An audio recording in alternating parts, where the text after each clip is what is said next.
ngivuke ekuseni ngingazi ukuthi likusasa lingiphatheleni.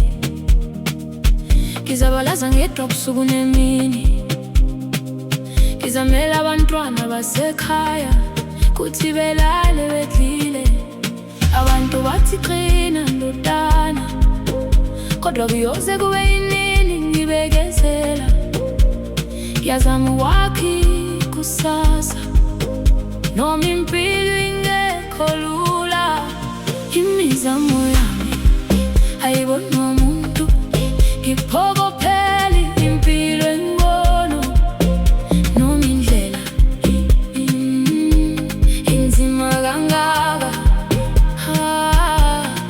imizamo yami ngeke iphele, isazophumelela ngelinye ilanga.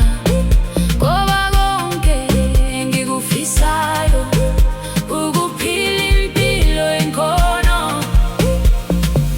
Ngike ngalahlekelwa amathemba, ngabona abangani bengishiya, kodwa ngaphakama futhi ngazitshela ukuthi nami ngifanele ukuphumelela.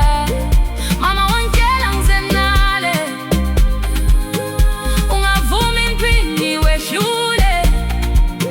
Ngakho ngisaba namuhla, noma izinhlungu zingigqilaza. Imizamo yami ayibonwa umuntu, ngiphokophela impilo engcono. Noma indlela inzima kangaka, imizamo yami ngeke iphele, isazophumelela ngelinye ilanga. Ngoba konke engikufisayo ukuphila impilo enokuthula. Ngifunda ukuthi impilo ayifani, abanye bayaphumelela, kodwa mina ngisazabalaza nempilo noma izinsuku zimnyama.